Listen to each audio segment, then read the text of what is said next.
बिस्मिल्लाहिर्रहमानिर्रहीम अस्सलाम वालेकुम। कैसे हैं आप सब लोग? उम्मीद करते हैं सब अपने घर में खुश और आबाद होंगे। बहुत ही ज़बरदस्त आज 2 रेसिपीज़ शेयर करूँगी जो कि मेरी नानों की रेसिपीज़ हैं। ऑलमोस्ट उनकी उनकी भी अम्मी की रेसिपीज़ हैं, तो 100 ईयर्स अगो ही कह लें इस रेसिपी को। तो ये जी सुबह-सुबह नमाज़ पढ़ने के बाद मैं कर रही थी नाश्ता रॉ की खीर का। तो ये तो आपको पता है विंटर्स में तो यही होता है, गजरेला हो गया, हलवा हो गया या रॉ की खीर होगी, ये तो एक दिन पहले ही रात में बन जाते हैं और अगले दिन नाश्ते में खाए जाते हैं।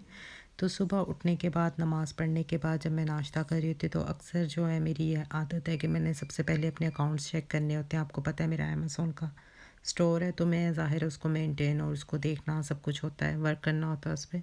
साथ साथ यूट्यूब चैनल आप लोगों के लिए, अपनी खदीजा के लिए रेसिपी सेव करने के लिए बनाया हुआ है। खदीजा जब कोई साल गुजरेंगे ना तो खदीजा को फ़ील होगा कि उसकी मम्मा उसके लिए कैसे वीडियो सेव करती थी, और फिर पता नहीं कब कौन कहाँ होगा और कैसे होंगी चीज़ें। खैर हैप्पी हैप्पी मूड में एक रात पहले मैंने बनाई थी रॉ की खीर। तो ये मैंने वीडियो रिकॉर्ड की है और साथ में आपको बताती हूँ क्या किया है। मैंने 1.5 लीटर रॉ की खीर ली, शुगर कैन जूस लिया था। बच्चों को नहीं पता चलेगा नेक्स्ट जनरेशन के कि रॉ की खीर क्या होती है। तो शुगर कैन जूस लिया और उसको मैंने एक बॉयल दिया और उसके बाद उसमें 2 टेबलस्पून योगर्ट डाले।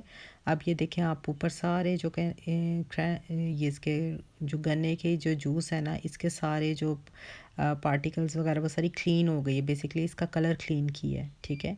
तो अच्छे तरीके से आपने स्ट्रेन करके ही बॉयल होने के लिए रखनी है। और उसके बाद मैंने इसमें 100 ग्राम्स जो है ना वो चावल भिगो के रखे हुए थे वो ऐड कर देने हैं। हाथ से मिक्स करके अच्छे तरीके से छोटे छोटे पीसेस में हो, बड़े बड़े चावल नहीं होने चाहिए। बाकी ड्राई फ्रूट्स आपकी चॉइस है, कोकोनट डालता है इसमें और वो उससे टेस्ट ज़्यादा अच्छा आता है। मैंने सारे ड्राई फ्रूट्स डाल दिए हैं, इलायची को निकाल लिया है और इलायची को थोड़ा सा ओपन करके ना छुरी से या किसी चीज़ से, जिससे आप इसको थोड़ा सा पॉप करके इसके बाद आप इसमें ऐड करें ताकि अच्छे तरीके से फ्लेवर आ जाए। अब बस अब आपने इसमें मज़ीद कुछ नहीं ऐड करना और इसको कवर करके ना हल्की आंच पे 1.5 आवर के लिए आपने इसको कुक होने के लिए रख देना। और जब आप इसको हल्की हल्का मिक्स करते रहेंगे थोड़ा थोड़ी देर के बाद, और ये देखिए कितनी माशाल्लाह खूबसूरत मैश हुई हुई जो है ना वो खीर रेडी है। चिकन जो है ना, शोरबे वाला चिकन बना रहे हैं, सूप वाला। जो बच्चे हैं ना, मेरी खदीजा आज भी कहती है मम्मा सूप वाला चिकन बनाए।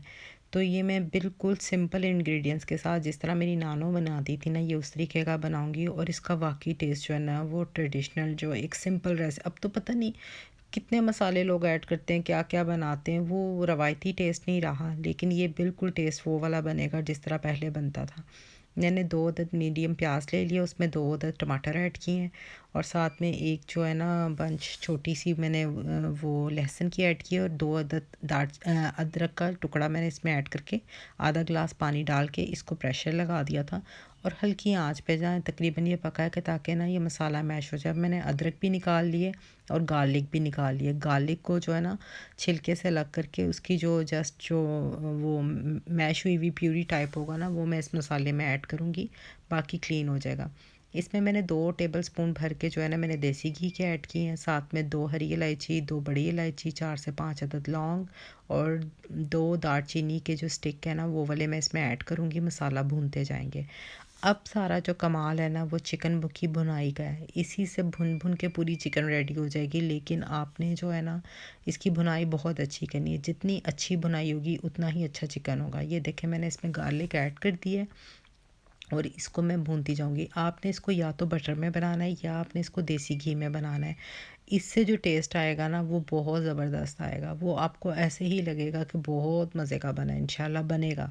तो आपने बस कोई स्टेप मिस नहीं करना। इसमें जो है हल्दी ऐड की है, नमक ऐड करा है और साथ में मैंने ज़ीरा पाउडर, सूखा धनिया का पाउडर, लाल मिर्च पाउडर और काली मिर्च पाउडर टेस्ट के अकॉर्डिंगली ले लेना है। लेकिन जैसे मेरे पास ये ऑलमोस्ट हाफ़ केजी से ज़्यादा का चिकन है तो इसमें तकरीबन 1-1 टेबलस्पून डाला है। जो रेड चिली पाउडर है ना वो स्पाइसी, उसके स्पाइस तेज़ नहीं है, उसका कलर तेज़ है, वो कश्मीरी ही है, इसकी वजह से वो कम स्पाइस है, तो मैंने इसलिए 1 टेबलस्पून डाला है। और साथ में इसमें 1 टीस्पून मैंने चिकन पाउडर ऐड किया है। इंग्रेडिएंट्स मैं डिस्क्रिप्शन बॉक्स में भी लिख दूँगी, ठीक है। तो इसको मैंने बस भुनाई करते जाना है। मैंने इस चिकन पाउडर इसलिए ऐड किया है कि मुझे लगता है पहले लोग ना देसी चिकन खाते थे तो वो ज़्यादा टेस्टी बनता था। अब वाले चिकन का मुझे ऐसे लगता है थोड़ा सा ना फ्लेवर कम हो गया, हालांकि ना टेस्ट तो मुझे भी हल्का हल्का भूल गया है। लेकिन इतना नहीं भूला कि मुझे याद ना हो कि कितना मज़े का खाना कौन-सा होता है। इसमें मैंने बड़े साइज़ के आलू कट करके डाले हैं। आप बड़े साइज़ के आलू कट करके डालिएगा, आपको खुद पता चलेगा कितना मज़ा आता है उसको खाने का। तो ये देखें इसके साइड पे बबल्स बन रहे हैं। मैं हल्का-हल्का 2-2 सिप पानी के ऐड करके ना इसकी भुनाई कर रही हूँ, कलर चेंज होने तक। जो कलर मुझे पसंद है मैंने उतनी देर तक इसकी भुनाई करनी है। आपकी चॉइस है, ज़्यादा डार्क करना है तो भी ज़्यादा आप देर तक भुनाई कर सकते हैं, वरना ये वाला कलर मुझे इनफ लगा है। अब इसमें 3 अदद हरी मिर्च ऐड करूँगी, भुनाई में ऐड नहीं करनी। अभी मैंने पानी ऐड करना है और हल्की आँच पे यखनी पकने के लिए छोड़नी है, तो तब मैंने हरी मिर्च ऐड करनी है। उसका टेस्ट अलग आता है, भुनाई वाले का अलग आता है और पकाने में अलग आता है। हर चीज़ का एक अलग-अलग टेस्ट होता है, लेकिन जब आपने सूप, सालन बनाना होता है ना शोरबे वाला, तो उसमें ये पानी डाल के, हरी मिर्च डाल के हल्की आँच पे छोड़ देते हैं। उसका टेस्ट अलग आता है। अब मैंने इसको कवर कर दिया था और इसको हल्की आँच पे मैंने इसको 20 मिनट पकने के लिए छोड़ा है और उसके बाद खुद ब खुद ऑयल ऊपर आ जाएगा और ये देखिए सर्विंग डिश रेडी है आपके लिए। चाहे ज़ीरा राइस के साथ खाएँ, चाहे नान के साथ खाएँ, जो आपको पसंद है उसके साथ खाएँ।